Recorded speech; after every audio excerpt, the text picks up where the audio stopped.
கள்ளக்குறிச்சியில் கள்ளச்சாராயம் குடிச்சு 50 பேர் வரைக்கும் இறந்துட்டாங்கன்னு தான் நம்ம எல்லாருக்குமே தெரியும். ஆனால் இதுக்கு முன்னாடியே 300 பேருக்கு மேலே இறந்துட்டாங்க அப்படிங்கிறது யாருக்காவது தெரியுமா? இதுக்கு முன்னாடி இவ்வளோ நடந்திருக்கா அப்படிங்கிற மாதிரி தான் இருக்குது.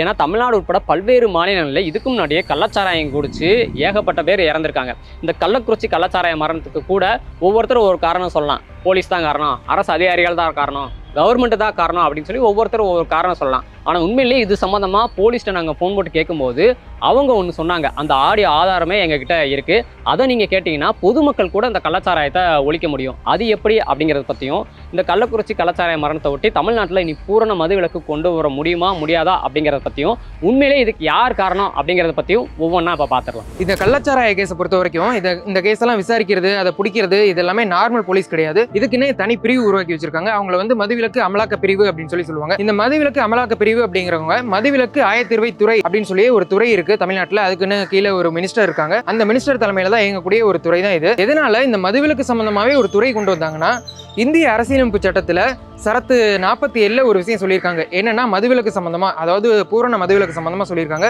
அதுக்கான அதிகாரத்தை மாநில பட்டியலில் கொடுத்துருக்காங்க. அதாவது மாநிலங்கள் தான் அது ரிலேட்டடாக சட்டம் ஏற்றணும், அந்த சட்டத்தை நடைமுறைப்படுத்துறது எல்லாமே அவங்களுடைய கையில தான் இருக்கு. ஸோ இது வந்து மாநிலத்தோட கொள்கை முடிவு அப்படின்னு சொல்லியிருக்காங்க. இப்போ இந்த மதுவிலக்கு சம்பந்தமா எந்த மாநிலமும் சட்டம் ஏற்றலையா அப்படின்னு கேட்டீங்கன்னா, ஆல்ரெடி ஏற்றிருக்காங்க. அதாவது குஜராத்தில், பீகார்ல இந்த மாதிரி மாநிலங்கள் எல்லாமே பூரண மதுவிலக்கு அப்படின்னு சொல்லி சட்டம் நடைமுறையும் படுத்திட்டு இருக்காங்க. இதுவே தமிழ்நாட்டில் இந்த சட்டம் ஏற்றிருக்காங்களான்னு கேட்டீங்கன்னா, 1937 இந்த மதுவிலக்கு சம்பந்தமா சட்டம் ஏற்றிருக்காங்க. ராஜாஜி காலகட்டத்தில் சட்டம் ஏற்றினாங்க. அது வந்து கிட்டத்தட்ட ஒரு 35 வருஷம் நடைமுறையில இருந்தது. அதுக்கப்புறமேட்டுக்கு இந்த 2 கடையும் வேணாம் அப்படின்னு சொல்லிட்டு கவர்மெண்ட்டை டாஸ்மார்க் அப்படிங்கிற ஒரு விஷயத்தை கொண்டு வந்து முழுக்க இந்த மது சம்பந்தமான விஷயங்கள் எல்லாமே நம்ம விற்கலாம் அப்படின்னு சொல்லி முடிவு பண்ணாங்க. ஸோ இந்த டாஸ்மார்க் சம்பந்தமாவோ அல்லது மது சம்பந்தமாவோ, மது விலை உயர்வு, விலை இறக்குறது, அது மட்டும் இல்லாமல் இந்த மது குடிக்கிறதுக்குன்னு ஒரு ஏஜ் லிமிட் ஃபிக்ஸ் பண்ணுவாங்கல்ல, இது எல்லாமே இந்த மதுவிலக்கு சட்டம் 1937 பண்ண திருத்தம் தாங்க.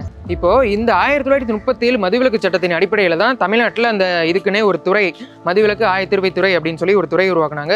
இதுக்கு கீழேயே தமிழ்நாடு போலீஸ் இருக்காங்கல்ல, அதில் ஒரு பிரிவா அமலாக்கத்துறை அப்படின்னு சொல்லி ஒன்று உருவாக்குனாங்க. மதுவிலக்கு அமலாக்கத்துறை அப்படின்னு சொல்லி உருவாக்குனாங்க.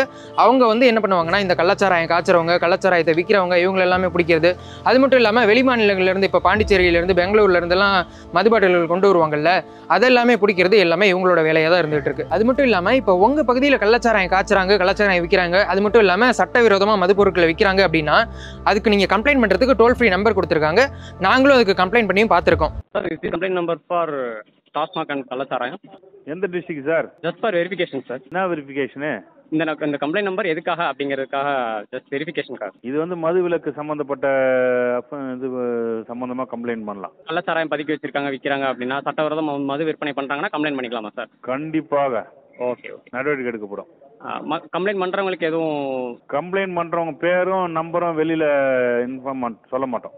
Okay super. இது வந்து இது வச்சுருக்கோம். ஓகேங்களா?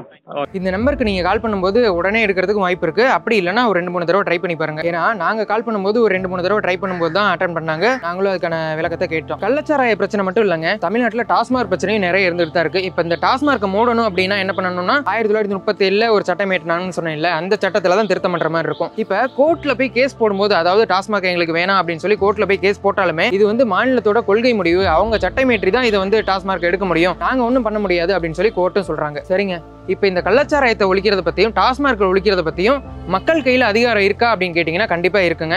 அதுக்கு அவங்க என்ன பண்ணணும்னா, ஒவ்வொரு கிராமத்துலையும் கிராம சபா கூட்டம் அப்படின்னு சொல்லி ஒன்று போடுறாங்கல்ல, அந்த கிராம சபா கூட்டத்தில் ஒரு தீர்மானம் நிறைவேற்றலாம். அதாவது நம்ம கிராமத்துக்கு இந்த டாஸ்மார்க் இதெல்லாம் வேணாம் அப்படின்னு சொல்லி தீர்மானம் நிறைவேற்றலாம். அதுக்கு வந்து ஊராட்சி தலைவரும் ஆக்ஷன் எடுக்கலாம்.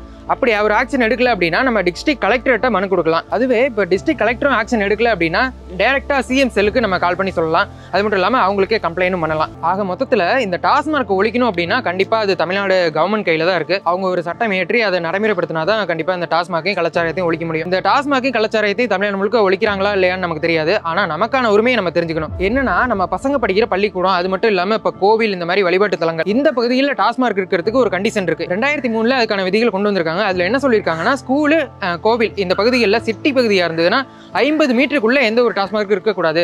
அது மட்டும் இல்லாமல் மற்ற பகுதியில் இருந்ததுன்னா 100 மீட்டருக்குள்ள இந்த டாஸ்மார்க் இருக்கக்கூடாது அப்படின்னு சொல்லியிருக்காங்க. அது மட்டும் இல்லாமல் பழங்குடியினர் பகுதி, மலைப்பகுதி, இங்கெல்லாமே கூட டாஸ்மார்க் இருக்கக்கூடாது அப்படின்னு சொல்றாங்க. ஒருவேளை இந்த ரூல்லாம் மீறி உங்க பகுதியில் டாஸ்மார்க் வச்சிருந்தாங்கன்னா மேலே சொன்ன டோல் ஃப்ரீ நம்பருக்கு கம்ப்ளைண்ட் பண்ணுங்க. தமிழ்நாட்டில் மதுவிலக்கு அமலாக்க பிரிவு பார்த்தீங்கன்னா 96 ஸ்குவாட் இருக்கு. ஆனால் இந்த கள்ளச்சாராயம் குடிச்சு இறக்குறதுக்கு முக்கியமான காரணம் அப்படின்னு பார்த்தீங்கன்னா மெத்தனால் கலந்த சாராயத்தை குடிக்கிறதுனால தான் அப்படின்னு சொல்கிறாங்க. அதனால் ஏற்கனவே இந்த மெத்தனாலை வந்து மதுவிலக்கு சட்டத்துக்குள்ள கொண்டு வந்து அதை விற்பனை பண்ணுறவங்களை கண்காணிங்கன்னு சொல்லி ஏற்கனவே சொல்லிட்டாங்க. இருந்தாலுமே இந்த 96 ஸ்குவாடு இருந்தும் அதை ஏன் கண்காணிக்க விட்டாங்க, எப்படி கண்காணிக்காமல் விட்டாங்க அப்படின்னு தெரியலை. இந்த மாதிரி ஏதாவது ஒரு அசம்பாவிதங்கள் நடக்கும்போது ஒரு சில விஷயங்கள் பண்ணுறாங்க, எப்போயுமே பண்ணுறாங்க. அது நமக்கே ஒரு சலிப்பை ஏற்படுத்துது. என்ன அப்படின்னா அந்த கலெக்டரை ட்ரான்ஸ்ஃபர் பண்ணுறது. இதுலேயுமே கலெக்டர் பார்த்தீங்கன்னா ஃபஸ்ட்டு வந்து இதனால் இறக்கலை, நியாயப்படுத்தாதீங்க அப்படின்னு சொன்னாங்க. அதுக்கப்புறம் மினிஸ்டரே சொல்லிட்டாங்க, நாங்கள் இந்த தவறை வந்து நியாயப்படுத்த விரும்பலை அப்படின்னு சொல்லிட்டாங்க. அதுக்கப்புறம் அந்த கலெக்டர் வந்து ட்ரான்ஸ்ஃபர் பண்ணுறாங்க. கலெக்டர் மட்டும் இல்லை, அந்த மதுவிலக்கு அமலாக்க பிரிவு ADGP வந்து ட்ரான்ஸ்ஃபர் பண்ணுறாங்க, அரசு அதிகாரிகளை ட்ரான்ஸ்ஃபர் பண்ணுறாங்க. அதுக்கப்புறம் இப்போ வந்து இந்த மதுவிலக்கு கொள்கையில் திருத்தம் கொண்டு வர போகிறோம்னு சொல்கிறாங்க. அப்புறம் ஓய்வு பெற்ற நீதிபதி தலைமையில் இதுக்கு சம்மந்தமாக ஒரு கமிஷன் வைக்க போகிறோம்னு சொல்கிறாங்க. அப்புறம் CBI விசாரணை கேட்டு இப்போ இந்த விஷயத்தை வந்து CBCID விசாரணைக்கு மாற்றிருக்காங்க. இந்த சம்பவத்தை தொடர்ந்து திருச்சி, திண்டுக்கல் உட்பட நிறைய இடங்களில் வந்து லிட்டர் கணக்கில் கலாச்சாரத்தை வந்து பறிமுதல் பண்ணிக்கிட்டு இருக்காங்க. இதுக்கு முன்னாடி போன வருஷம் 2023 தமிழ்நாட்டில் இதே மாதிரி தான் ஒரு 30 பேர் வந்து கலாச்சாரம் குடிச்சு இறந்து போனாங்க. ஸோ அப்போவே இந்த ப்ரிகாஷன், இந்த ஸ்ட்ரிக்ட் ஆக்ஷன்லாம் பயங்கரமாக எடுத்திருந்தாங்க அப்படின்னா இந்த சம்பவத்தை வந்து இப்போ வந்து நடக்காமல் நம்ம பண்ணியிருந்திருக்கலாம். இனியும் நடக்காமல் பண்ணுறதுக்கு இந்த மாதிரி ப்ரிகாஷன்ஸ், ஆக்ஷன்ஸ் எல்லாம் ஸ்ட்ரிக்டாக கண்டிப்பாக அரசு அதிகாரிகள் எடுக்கணும். அரசு அதிகாரிகளை கவர்மெண்ட் வந்து ஸ்ட்ரிக்டாக கண்காணிக்கணும் அப்படிங்கிறது தான் எல்லாரோட கோரிக்கையும் கூட. ஏற்கனவே அந்த கள்ளக்குறிச்சி பகுதியில் பார்த்தீங்கன்னா ஒரு வருஷமாக கலாச்சாரம் விற்றுக்கிட்டு இருக்காங்க அப்படின்னு சொல்லி அந்த பகுதி மக்களே புலம்புறாங்க. எப்படியாவது இந்த டாஸ்மாகை ஒழிச்சுருங்க அப்படின்னு சொல்லி கெஞ்சுறாங்க. ஸோ மக்கள் நினச்சாலும் இந்த கலாச்சாரத்தை ஒழிக்க முடியும். அப்படின்னா ஏற்கனவே சொன்ன மாதிரி அந்த டோல் ஃப்ரீ நம்பருக்கு ஃபோன் போட்டு நீங்கள் கம்ப்ளைண்ட் பண்ணலாம். கம்ப்ளைண்ட் பண்ணுறவங்களுக்கு எந்த ஆபத்தும் வராது. அதே மாதிரி திருவள்ளூர் டிஸ்ட்ரிக்ட்டில் இப்போ இந்த கலாச்சாரம் பற்றி கம்ப்ளைண்ட் பண்ணுறதுக்கு ஒரு நம்பர் விட்டுருக்காங்க. இந்த மாதிரி ஒவ்வொரு டிஸ்ட்ரிக்ட்லையுமே கலாச்சாரம் மட்டும் இல்லை, எந்த விதமான போதைப் பொருளாக இருந்தாலும் அதை பற்றி கம்ப்ளைண்ட் பண்ணுறதுக்கு எல்லா டிஸ்ட்ரிக்ட்லையும் ஒரு கம்ப்ளைண்ட் நம்பர் வந்து விட்டு அதை மக்களுக்கு தெரியப்படுத்தணும். அதே மாதிரி ஒவ்வொரு ஏரியாவிலையும் முடிஞ்ச வரைக்கும் இந்த போதை மீட்பு மறுவாழ்வு மையம் அப்படிங்கிற ஒன்று ஸ்டார்ட் பண்ணி அங்கே முறையான தரமான சிகிச்சைகள் கொடுக்கணும். ஸோ இதெல்லாம் ஸ்ட்ரிக்டாக பண்ணால் கண்டிப்பாக அந்த கலாச்சாரத்தையும் டாஸ்மாக்கையும் ஓரளவுக்கு ஒழிக்க முடியும். இந்த மரணங்களை ஓரளவுக்கு தவிர்க்க முடியும் அப்படிங்கிறதான் உண்மை.